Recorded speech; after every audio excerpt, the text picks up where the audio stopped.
E aí pessoal, mais uma aula nossa, né? Vamos ver uma aula agora da parte de calor. Calor sensível e calor latente, né? Qual é a diferença de cada um deles e como é que eu calculo?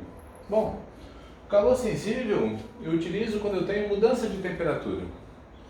E eu utilizo uma equação que a gente conhece bem, né? Q igual a mc delta T. Quem é cada um desses? O Q é a quantidade de calor, na unidade de caloria, cal. M é a massa, em quilograma. O C é o calor específico em caloria por grama grau Celsius.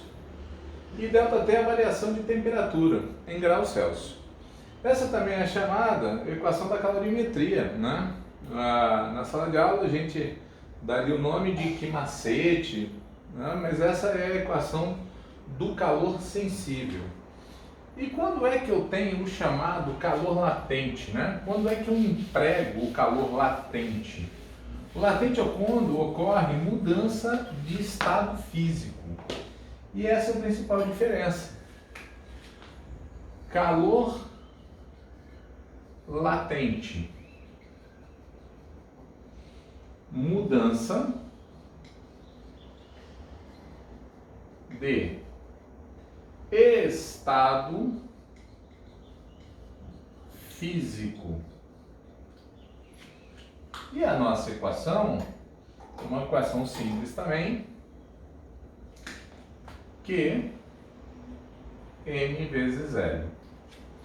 O que você já conhece da equação anterior é a quantidade de calor, M é a massa, né? Quantidade de calor em caloria, massa em quilogramas. E quem é o L?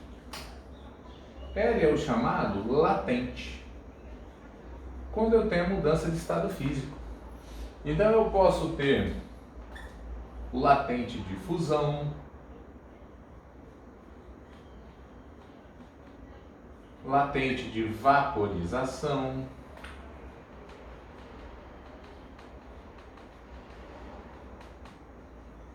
a latente de solidificação,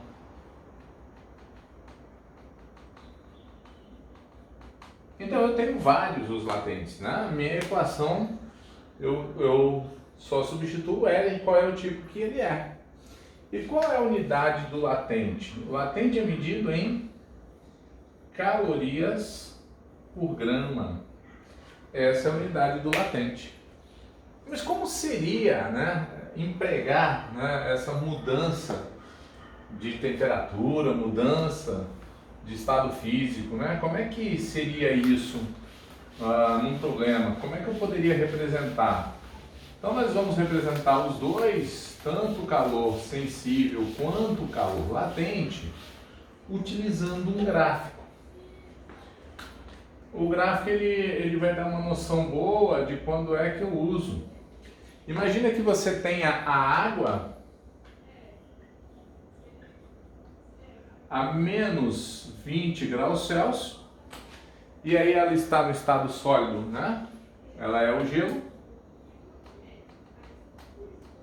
E você vai aquecer essa água até que ela chegue em 120 graus Celsius. E aí ela também vai mudar de estado físico e vai virar vapor.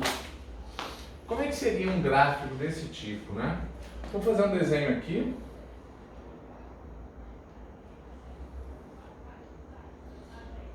Esse é o eixo da temperatura em graus Celsius. E esse é o eixo da quantidade de calor em calorias. Vamos colocar os pontos que são importantes para a gente. O menos 20, que é onde a água vai começar o seu aquecimento. Esse ponto aqui é o 0. E esse aqui vai ser o 100, quando ela começa a sua ebulição. Então, qual seria, como a água ia fazer essa transformação, né? Eu aqueço a água e ela sai de menos 20 e atinge 0. 0 graus é quando o gelo começa a se derreter para virar água no estado físico líquido. Então ele fica numa faixa de temperatura do zero, se transformando em líquido.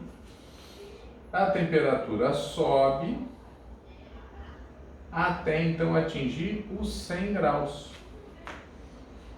Quando atinge os 100 graus é quando ela começa a se transformar no estado físico vapor.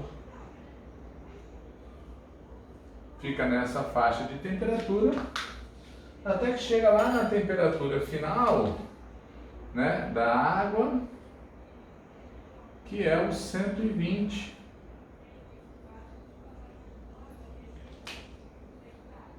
E ela chega nessa temperatura. Quando é que eu tenho calor sensível e quando eu tenho calor latente? Calor sensível, eu vou chamar de QS, é quando eu tenho mudança de temperatura. Então aqui eu também tenho QS e aqui eu também tenho QS. Calor sensível, a temperatura está variando. Quando é que eu tenho calor latente? Calor latente é quando eu tenho mudança de estado físico.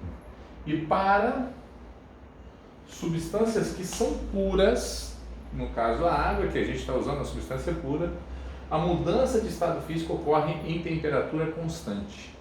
Então por isso que eu tenho uma faixa de mudança. Quando está nesse ponto é quando ela começa a se derreter. E quando chega nesse ponto é quando o derretimento foi completo. Quando eu estou nesse ponto é quando começa a se tornar vapor. E quando chega nesse ponto é quando se vaporizou por completo. Então esse seria um gráfico explicativo de como eu emprego o calor sensível e o calor latente. No caso, a substância que nós usamos foi a água. Na próxima aula nós teremos mais ainda, só com exercícios sendo resolvidos, tá certo? Um abraço para vocês, tudo de bom.